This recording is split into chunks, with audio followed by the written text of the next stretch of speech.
You may be having difficulty understanding and owning your own emotions during this time. Welcome to the Full Moon in Cancer episode to help you through this energy. This is the time to consider other people's sensitivity.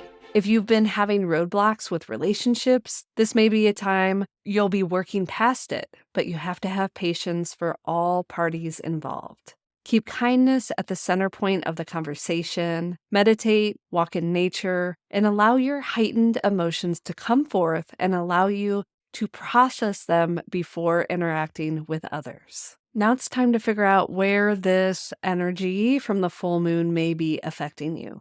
Let's pull up your chart and you're going to look at where 4 degrees in Cancer is in your chart. You're then going to take that area and you're going to go into the center and figure out what number it's ultimately leading to. Mine is in my 11th house. This is about community, humanity, and friendship. So thank you for being here. It's really important that I share this time and space with you. If you're looking to understand this and use this with the moon's energy, you can get my free astro cheat sheets. You can get my free sample of my Manifesting with the Moon printed workbook, printables, or even interactive moon calendar for 2024. But I have a free sample of the calendar and the printables so that you can test this way of working towards your goals, your desires, and all the things that you want. The moon's energy is powerful, so I want to help you utilize it so you can manifest all your desires. I'm going to walk you through how to utilize these resources so that you can use the moon for manifesting. Okay, so make sure you get the free sample, or you can just use a journal or blank notebook. So what we're going to do, we are just going to put the date, December 26th, and just know that the moon's energy does filter a few days over and after, and even before, so you don't have to do this right on the day. It's about your energy and utilizing it, so do what feels good to you instead of thinking that you're supposed to or should do it a certain way. That's why I created these resources, is because our energy is the most important. And then if we understand and decode the moon and astrology to help us when it feels necessary, kind of like a menu, pick and choose, I just want to help you understand this information simply and easily. We are going to put in the sign and the degree, so Cancer at 4 degrees. How do we set our intention? You can go to the free sample. So we're looking at seeing what it says. This is embracing your intuitive and caring nature. So intuition might be the word that steps out to you. Mindful practices. If I go to the interactive calendar that I created, I can also go to moon phase key, go to the full moon, and I'm going to look and see what it says in this intention. Surrender to the universe, new aligned beliefs and patterns. I'm going to say celebrate and surrender. That's just been my mantra with the full moon, and I really enjoy it. So intuition, surrender. Actually, what I'm going to do is I'm going to put intuition for the intention, and then I'm going to put the energy, celebration, and surrender. Okay, so this area is in my 11th house, and I'm just going to put community because I feel like my community are my friends. So what's the float activity? Actually, let's go back to the interactive calendar. So we got water and cardinal for the element and modality. So why does that matter? It can help you understand the energy. And so what I'm going to do is go to my interactive calendar. I'm going to go to the key, modality, and elements. And if you have the printed planner, all these keys are also in it. And there's a content page so that you can look and see where you need to go. So that all the keys are in the back are pretty much from page 214 all the way until 226. So you can use this just in the printed planner if you want something and you don't want to get the interactive calendar. All right, so we're looking at the modality and the elements. So we got, like I said, water and cardinal. So water, we're looking at emotions, intuition, subconscious, and then initiate, beginnings. I feel like it's just time to really take action on our desires. This is a time of movement. I feel like 2024 is the year of taking aligned action, things that feel really good to us. So what's the float activity? Again, I'm going to go back to the key. I'm going to look at the float activity of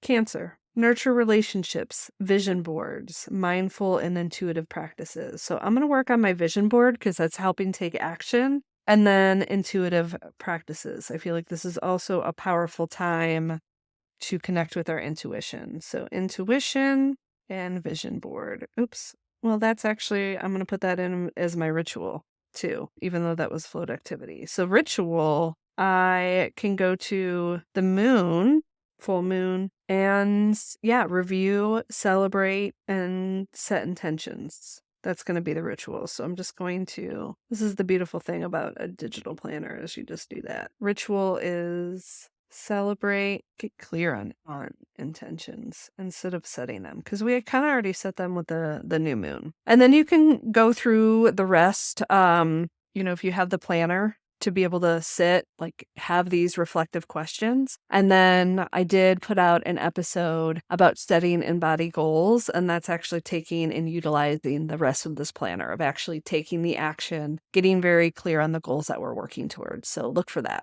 But it's time to get into the reading to see what is the energy of this full moon telling us. Stay tuned for the reading.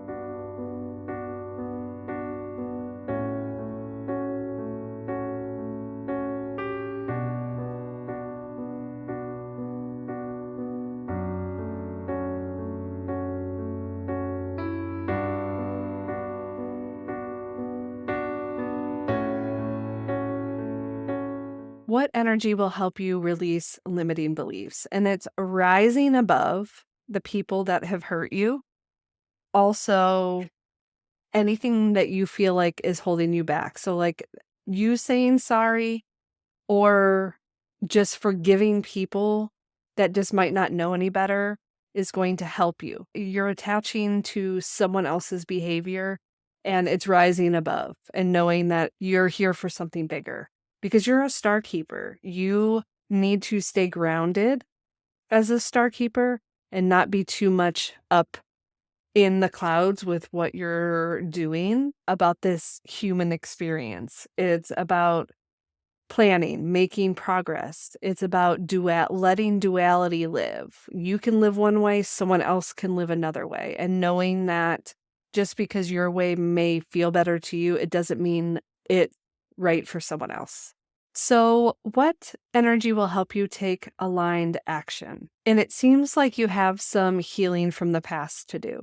You're holding onto something from the past that is like longing for your cosmic home. I feel like this collective is ultimately getting too attached to their spiritual side. And so this like longing for home isn't longing for like your childhood home. It's longing for your starseed, your cosmic connection with people. So how do you do that? It's having time with the hermit, introspection, soul searching, and being alone. And that will help you understand where these limiting beliefs that were holding you back, these areas that you need to apologize and move on or forgive people and move on, and figuring out what's truly important to you and not letting someone else's actions determine where you're going in life. It's up to you. Don't let other people's past wrongs stop you from taking aligned action. So what energy will help you surrender control? It's happening. A new earth is on its way. I feel it. It's coming. And for us that are excited, we have to proceed softly. We've been on this spiritual journey for a while now. It's not new to us. And we're doing the work and we're showing up and we're connecting with our intuition. We're doing these things that's super powerful. But understand that this new earth, it's not new to us that this is happening, but it's going to be new to the people around us. So we have to proceed softly so we don't scare people away. We need to find a way that we're not going to overcommit, have this unbalanced of connection with the cosmos versus being grounded in our body. So how can we surrender our control in the process? We know the new earth's coming. We don't have to worry about when it's coming, but we need to proceed softly and find the balance in that. the duality in that. What energy will help you overcome your fears? It's earth pulsing, the pulse of mother. Okay, so I feel like this is really a time for nurturing. If you can get out in nature, I know it's cold a lot of places. So with that, we're birthing a new time. Next year, 2024, is all about that aligned action. Okay. So we're stepping into a new time, this new earth. It's connecting with the mother within us. It's connecting with the mother outside. And it's trying one more time. We have the Eight of Cups in reverse because I think we kind of lost hope. Like we kept expecting this like big change to happen in 2023. But I think a lot of us really needed to go inside, nurture ourselves before this comes through. What's truly important to us. So I think there needs to be some sort of clarity in what we truly want, because what we're fearing, we're not clear on what we want and we're fearing of it. We're like stuck in our minds. So get clear on what you want, and it's time. We're about to do it. Connect with that nurturing part of ourselves. What energy is going to help you release emotional patterns? When we get sad or frustrated, things aren't working on our timeline, it's not up to us when or how. So trusting the timing is really important right now, because the reason we're having these emotional patterns is because we're trying to control the outcome. So trust the wave that you came in on. Time is not running out. Everything is happening in divine timing. So it's igniting the courage and being open to showing love, to feeling love. I mean, this is, you're stepping into this Empress energy, abundance, nurturing, because you nurtured yourself, because you listened to your visions and your dreams. It's happening. Good fortune's on its way. All the things that you want will be shining bright, right exactly on your path. The light is shining on your path, and we have to trust the timing. The timing's not up to us. Thank you so much for joining me today. This reading is all about Cancer full moon and how we can use it towards our energetic efficiency and goals, and how we can nurture ourselves moving forward. So tell me in the comments what area of life this moon event may be affecting you. I want to thank you so much for your support. Don't forget to subscribe and share this information with a friend, and we will chat soon.